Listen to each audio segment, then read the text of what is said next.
Hi there everyone, Mitchell Butel here. I hope you're all doing fantastically well.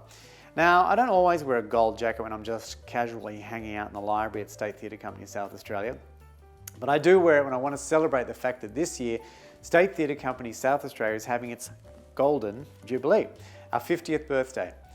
On April 13, 1972, the great former Premier Don Dunstan took what started as the South Australian Theatre Company in 1965, and to ensure its long life, made an Act of Parliament that would see the company permanently enshrined as a part of South Australian life and culture. And so, State Theatre Company South Australia was officially born. It's been 50 years of phenomenal, groundbreaking theatre that has launched and developed the careers of so many great Australian actors, directors, designers, writers, composers and crews. And it's a company that's given joy, provocation and delight to literally millions of audience members of all ages. Now, I have the very great privilege of being the company's current artistic director, and it's an honour to work not only with all our brilliant staff, but a community of fantastic artists, all looking to find new ways to challenge and delight you.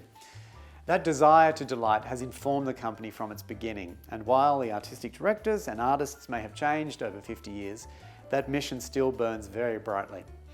But of course, over 50 years, things change. We live in a world now where the cost of making theatre has risen, but unfortunately our funding hasn't kept pace.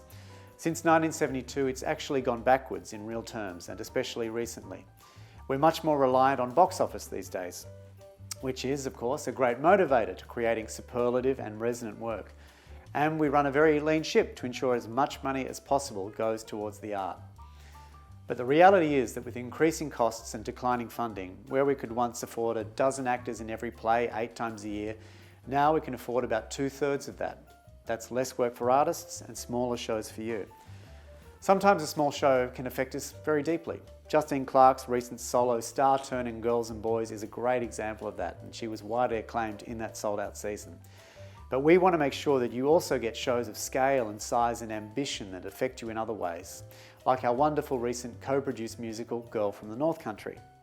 It's critical that the company does what it has always done so well: large-scale, high-quality productions delivered at a reasonable price with subsidised access for students, young people and those who otherwise couldn't afford to attend. And that's where you come in. By donating to the company's 50th anniversary appeal, you can make a tax-deductible donation to help us make theatre where the stage is filled with great actors. You can help us ensure that bold and visionary shows with large casts are the norm and not the exception. As an actor and a director myself, I know the difference that regular creative opportunities can make to an artist's career. So we're asking you to give to the company in order that the artists can give back to you. We really value our supporters who already donate to the company, and we're so thankful to our audiences who support us by buying tickets to our shows. That's a pretty important contribution too. So for our next 50 years, let's fill the stages once more.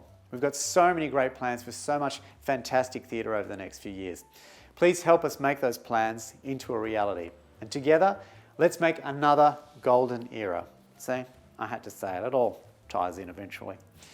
From everybody here at State Theatre Company South Australia, thank you for all you do, and we'll see you at the theatre very soon.